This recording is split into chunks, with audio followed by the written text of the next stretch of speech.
When I started thinking about immigration and specifically the role of women in immigration, I was doing applied work and I was working with microfinance institutions around Latin America.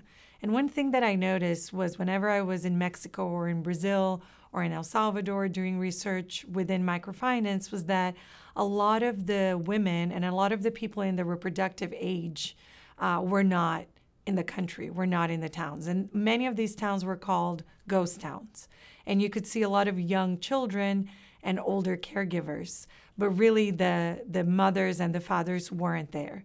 And I started wondering, where are they? And a lot of them were in the United States and had been migrating from Mexico to the United States for the last few decades, really.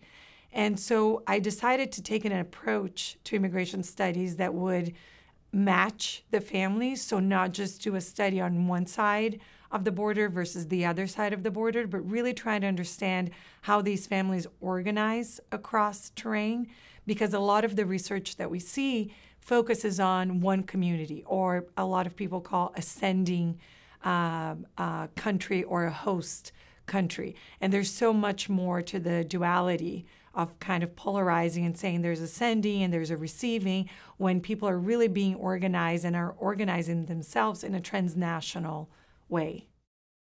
One thing that is interesting to think about how families organize across borders is to think that family function never ends.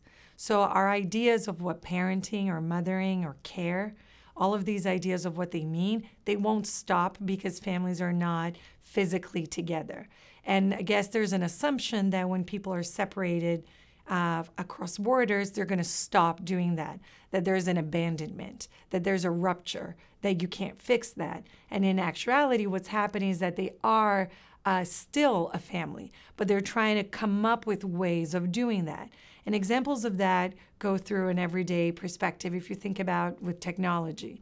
So a lot of the mothers that I've interviewed, and I did participant observation in New York City, had cell phones.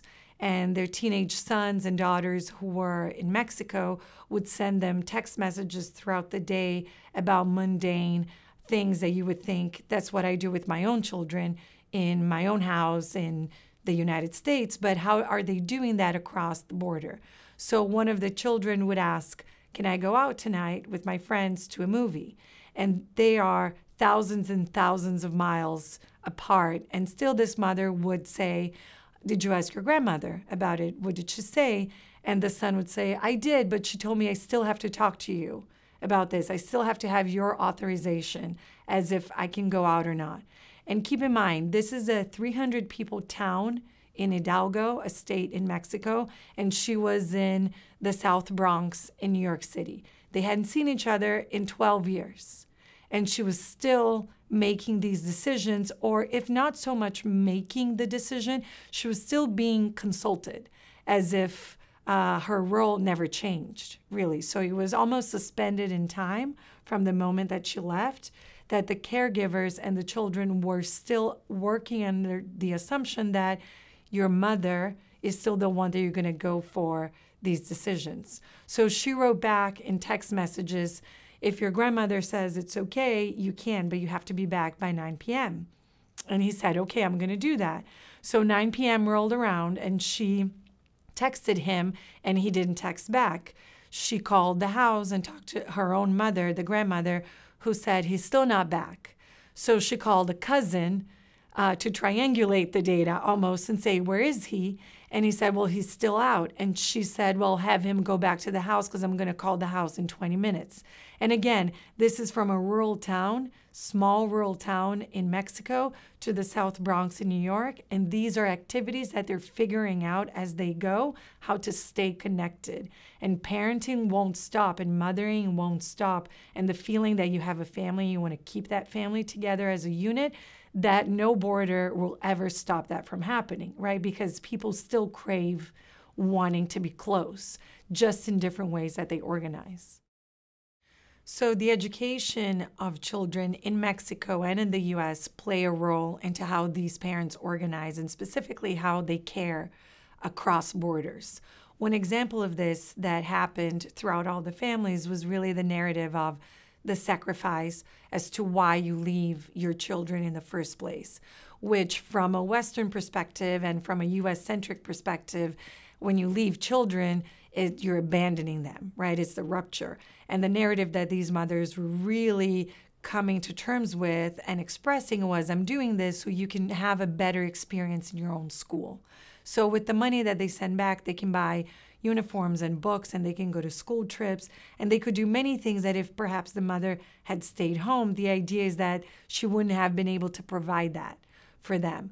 So this bridge that they create in terms of, I'm doing this for you so you can have success in the schooling, your schooling experience in Mexico, is what carries them through separation and being here, which is objectively sad, right? To be separated, it's not something that is taken lightly. It's not something that is done so often as to, that's how kids are raised anyway in Mexico. That's not even, the panorama in Mexico of how children grow up.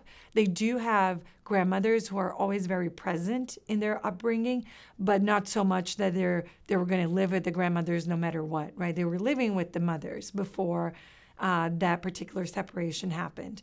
So mothers are expecting children in Mexico to do well in school. And what that means is many things, right? So they're expecting them to fulfill the promise of doing well and getting a better education. So in Spanish, the word educación translates into something that is broader than schooling, translates into something that includes your manners, how you are as a person, how you treat others, about how clean you are, how if you're taking baths, if you're brushing your teeth, right? All the things that when mothers are from afar, they're thinking, I want my children to do all these things, even if I'm not there. So the expectation that they do well creates almost a lifeline between the children in Mexico and the mothers here. And if they're not doing well in schools in Mexico, they become preoccupied with the interests that those parents will have on their lives in Mexico. So a lot of the communication over the phone and over Facebook goes around education. How was school? Did you do your homework? Or were you respectful to your teacher? Are you doing extra activities? Did you go to the museum? What have you learned? So these things, and it's not so much about the deep scars of separation and almost a therapy session between parents and children. That's not what I observed at all. It's really about the mundane, everyday things that come up. And for kids between 3 and 18, school takes a huge part of that, of their days. And that's what the parents and specifically the mothers are really interested in, keeping that conversation going. And that becomes the script of that particular communication. So what I like to call education as currency of love, which means that love lifeline that you keep is through the topic of education. Not so much, in terms of what are your aspirations, what are you going to do when you're done with school, or what job are you going to do, but much more the everyday of from homework completion to did you take a bath to did you eat your food and respect the elderly kind of questions. So when you do an ethnographic research, which takes a lot of time and what I like to call a lot of muscle to do the back and forth, specifically when you do a multi-sided ethnography where you're in multiple places and moving around rather quickly more than staying put in one particular place, I was trying to catch the two, the separatedness, I guess, in terms of how people are going through their lives in parallel ways. But they change because life changes, right? So people get married, they separate, they have more children, there are deaths in the family, there are reunifications, there are heartbreaks, there are problems with money. So all of that, when you do a long-term ethnography, you can get to those moments and see how an arrangement such as a transnational constellation actually respond to those moments. So in 3 of the families that I worked with, there were reunifications, which meant that they were able to bring one of the children that they had left behind in Mexico. So I was able to see how in the 2nd to the 3rd year that I was doing this work, how reunification looked like in the New York side. And it was very messy from the perspective of you had been separated from your child for 10 years. You left when she was 2 and now she's 12. Or you left when she was 5 and now she's 15. So all of a sudden, from having a preschooler back in Mexico, you have a teenager in New York City. So there's the honeymoon period where they were very excited and emotional about that meeting and wanting to catch up and just soak in all that time that they were apart and take them to places and spend time together. But that quickly transformed into actually a struggle in terms of not knowing how to put limits or boundaries and feeling, and for the mother side, feeling very guilty about putting those boundaries because they were far away for so long. So the assumption was that I need to do everything to make you happy. But that's not, we know that that's not how parenting goes. And for the child's perspective, the resentment really never went away, especially when they were able to see the lives that perhaps their counterparts, their separated siblings, were living in the U.S. So saying, perhaps you know, my separated sibling that was here, was born here, had all this time with my parents that I didn't have, had all this time with my mother that I didn't have. And I don't know how I'll ever overcome that resentment. And that became, for especially the girls in New York, school became yet another source of, actually in this case, of doing well. Because they felt that if they did well in schools in the U.S., the mothers will take interest more in their lives than perhaps in the other siblings. And they did. They did very well. They would arrive here with no English and within a year be proficient and not leave the ESL, the English as second language, and go into the mainstream classrooms. And the parents would be extremely proud of that. So there are all these moments that education never left the center stage of that lifeline and that communication, but there are definitely the other struggles that perhaps weren't anticipated when that new arrangement became the norm as opposed to living separated for so long. Federal policies and local policies matter a lot for how families survive, especially immigrant families survive in the U.S. and in Mexico.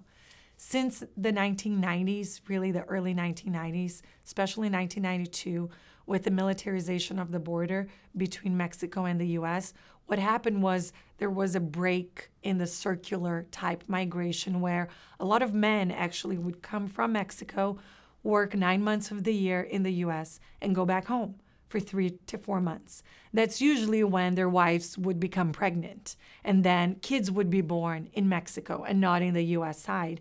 And then 9 months later, they'd be able to go back again to Mexico, spend time, and do this circular type migration. But with the militarization of the border, which was a federal policy, what happens is that people are separated and they stay put. You don't want to go back because you don't know if you're going to be able to go to Mexico or to the U.S. So you stay in one side of the border. So what was once a circulatory type migration policy, now it's very much, if you made it to the other side, it's really risky for you to go back because it costs a lot of money. If you're going to cross unauthorized, it's really dangerous because of Border Patrol and because of the coyotes, who are the people that are actually smuggling people into the U.S. You don't know when you're going to be able to pay that debt. You actually sometimes don't even know where you're going to end up in the U.S. side. You don't know how long that walk's going to be.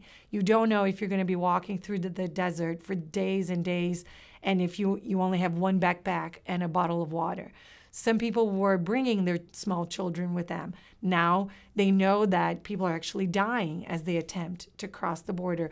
So the policy of kind of making it to a more stern, you can't go back and forth, causes people to be all of a sudden separated. But then what happens is that when you separate families, they still want to be together, right? So no matter how tough that border situation is, people are going to keep trying to find ways to be closer and to be with their families, especially if there's small children involved.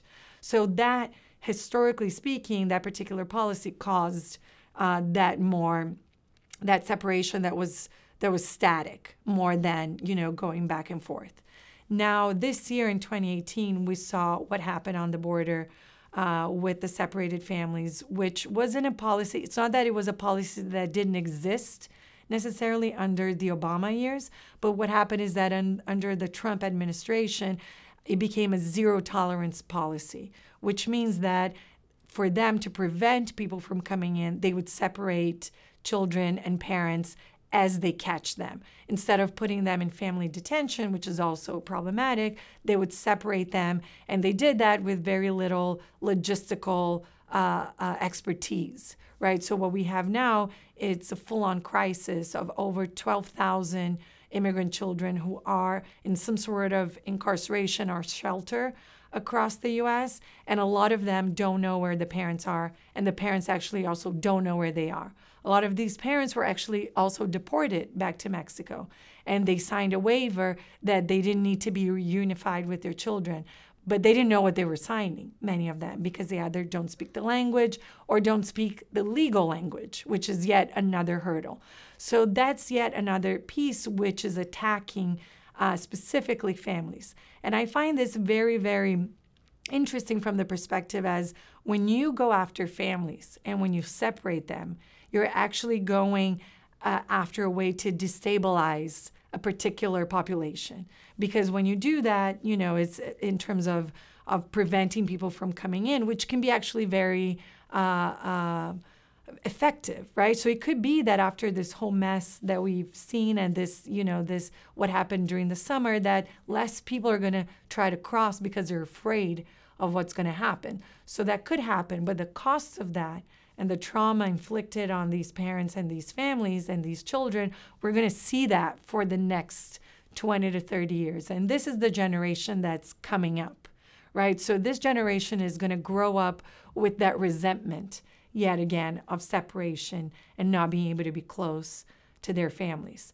But this is all to show how central families are. Because if you're choosing to separate them and you think that that's the way to inflict the most fear into a particular population, that's because you know that family is actually central to the way that Mexicans and Central Americans and Latin Americans as a whole live, right? Which it's not so different from how the U.S. and Americans live, and the idea that families are very important. So again, thinking that families are the unit that you need to break apart in order to enforce a particular federal policy.